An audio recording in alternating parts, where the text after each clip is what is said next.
Hi, నా పేరు గోపి. ఈరోజు అద్భుతమైన రోజు. మేము తొందరగా నిద్రలేసాము. మేము 30 నిమిషాలు ధ్యానం చేశాము.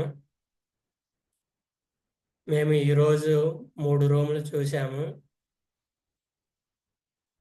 ఒకటి పెంట్ హౌస్, కానీ పెంట్ హౌస్ని మేము కన్ఫర్మ్ చేయలేదు. మేము గ్రౌండ్ ఫ్లోర్లో రూమ్ చూసాము. ఓనర్కి మాకు ఇవ్వటం ఇష్టమే, కానీ వాళ్ళ కొడుక్కి బ్యాచిలర్స్కి ఇవ్వటం ఇష్టం లేదు. మేము ఇంకో రూము మేము ఇంకో సింగిల్ రూము చూసాము. దాని అద్దె రూ. 5,500. మేము దాన్ని కన్ఫర్మ్ చేశాము.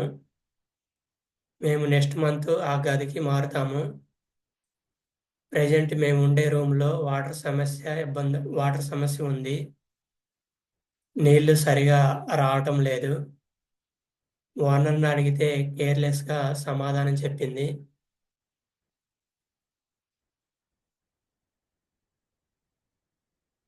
జీవితంలో సక్సెస్ అయిన వాళ్ళందరూ వేరే వాళ్ళ మాటల్ని పట్టించుకోరు. వాళ్ళ పని మీద మాత్రమే జీవితంలో సక్సెస్ అయిన వాళ్ళు వాళ్ళ వాళ్ళ పని మీద మాత్రమే దృష్టి పెడతారు. వేరే వాళ్ళు ఏ మాటలన్నా పట్టించుకోరు.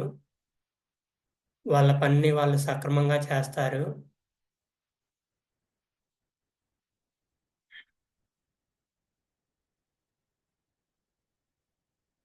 మేము డిసిప్లిన్ని ఫాలో అవుతున్నాము. మేము కన్సిస్టెంట్గా పనిచేస్తున్నాము. మాకు ప్రాపర్ ప్లాన్ ఉంది.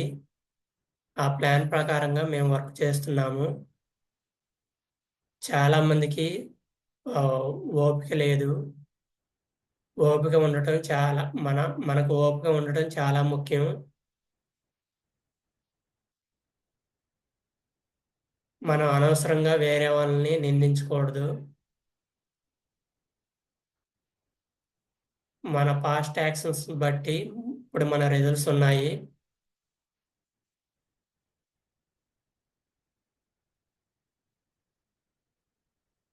మన వైఫల్యాల నుండి మనం నేర్చుకోవాలి.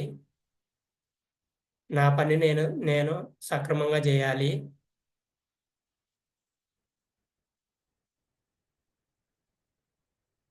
ఉదాహరణకి పరీక్షల్లో ఫెయిల్ అయిన విద్యార్థి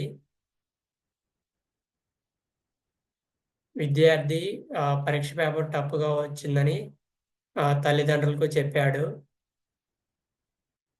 మరియు క్వశ్చన్ మరియు సారు సబ్జెక్ట్ని సరిగా చెప్పలేదని వాళ్ళ తల్లిదండ్రులకి చెప్పాడు. సో ఇలా విద్యార్థి వే టీచర్ని బ్లేమ్ చేస్తున్నాడు. ఇలా టీచ్ ఇలా బ్లేమ్ చేయటం సరైన పద్ధతి కాదు.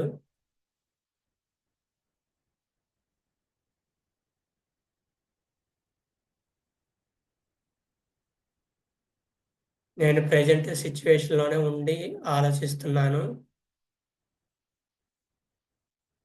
నేను నా భయాలన్నింటినీ అధిగమించాను. నేను నా బలహీనతలన్నింటినీ అధిగమించాను. నేను చాలా గట్టిగా మాట్లాడుతున్నాను. నేను చాలా బలవంతుడిని. నేను చాలా హెల్తీగా ఉన్నాను. నేను చాలా కాన్ఫిడెంట్‌గా మాట్లాడుతున్నాను. నేను నా మిస్టేక్స్‌ని సరిచేసుకుంటున్నాను.